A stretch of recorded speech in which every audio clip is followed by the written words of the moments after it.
আচ্ছা, good evening friends. আজকে আমি কোনোদিন এরকম ব্লগ বানাই না, বাট আমি এখন একটু মাঝে মাঝে ব্লগ বানাবো। আর এটার পেছনে মেন রিজন হচ্ছে আমার ছেলে। ও আমাকে প্রচণ্ডভাবে এটাই বলছে যে মা তুমি মাঝে মাঝে ব্লগ বানাও, এবং আমার ভাইও আমাকে খুব বলছে যে তুই মাঝে মাঝে ব্লগ বানাতে থাক আমার ছেলের অ্যাক্টিভিটিস নিয়ে।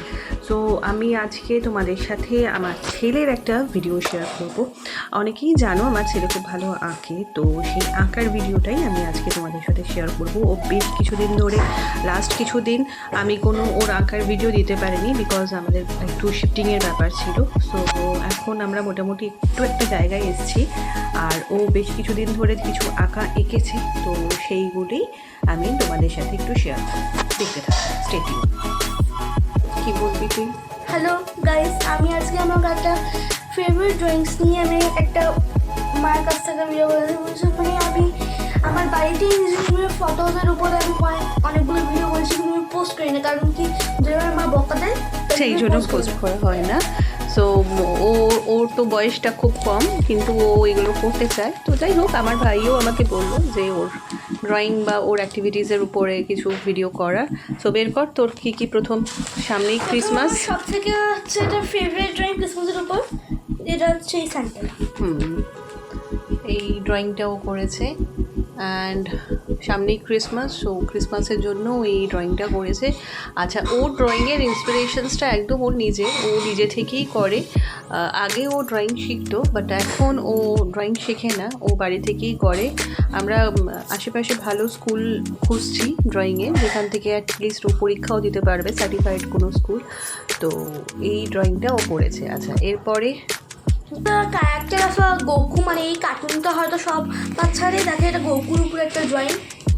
আচ্ছা দেখো, ওইগুলো এঁকেছে, অ্যান্ড এখানে আমাদের কোনো জিরো হেল্প নেই। এই ড্রয়িংটা হচ্ছে আমার জন্মাষ্টমীর উপরে, কিন্তু জন্মাষ্টমী পাস হয়ে গেছে, তাই আমি এই ড্রয়িংটা পরে এঁকেছিলাম, টাইম ছিল না বলে। তো এটা ওর আর একটা ড্রয়িং। আমি এরপরে ও যখন ড্রয়িং করে তখনকার কিছু ভিডিও আমি বানিয়ে দেব। আমি আগে অনেক শর্টস বানিয়েছি, বাট আমি কোনোদিন এরকম মানে ব্লগ টাইপের কিছু করিনি, এটা ফার্স্ট। অ্যান্ড আশা করি এরপরে হয়তো মাঝে মধ্যে আমাদের অ্যাক্টিভিটিস, নর্মাল অ্যাক্টিভিটিসের উপরে কিছু ব্লগ কাটবো। নেক্সট, এটা হচ্ছে আমার সব থেকে ফেভারিট ড্রয়িং, মাদার টেরেসার। অ্যান্ড এটা ওর মাদার টেরেসার ড্রয়িং, অ্যান্ড এগুলো নিজে হাতে, এটা পুরো শেডেড ওয়ার্ক। ও শেডেড ওয়ার্কটা মোটামুটি করে, কালার ওয়ার্কে একটু টাইম লাগবে ওটা একটু পারফেকশনস হতে।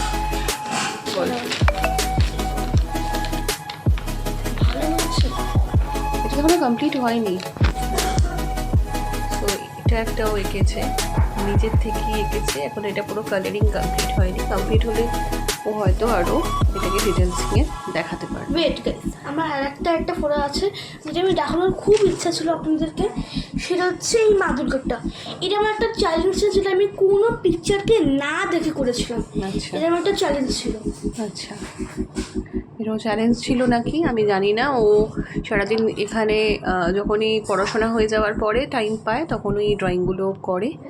অ্যান্ড ও ড্রয়িংটাই একমাত্র মন দিয়ে করে, বাকি কোনো কিছু মন দিয়ে করে না। ঠিক আছে, সো আজকে ওর ইচ্ছা ছিল যে ও কিছু কিছু ফটোস তোমাদের সাথে বন্ধুরা শেয়ার করবে। আরও আমি নতুন নতুন ভিডিও নিয়ে আসবো, যে ভিডিওগুলোতে হয়তো ওরই অ্যাক্টিভিটিস ম্যাক্সিমাম থাকবে। আজকে তো ড্রয়িংয়ের ভিডিও হলো, এরপরে আরও নতুন নতুন অনেক ভিডিও আসবে, অল্প অল্প আনবো, মাঝে মধ্যে ভিডিও আমরা করবো। অ্যান্ড এটার ইন্সপিরেশনস ওকে দিয়েছে, আমাকে কেউ দেয়নি, আমাকে ও দিয়েছে। আমি এরকম ভিডিও করতে খুব একটা অভ্যস্ত নই, বাট আমাকে ও এবং আমার ভাই দুজনে ভীষণভাবে বলেছে যে ওর কিছু অ্যাক্টিভিটিসের উপরে যেন কিছু যদি ছোটো ভিডিও আনি, আশা করি সবাই হয়তো ভালো লাগবে। সো আবার আরেকটা ভিডিও নিয়ে আসবো। আজকে সবাইকে টাটা।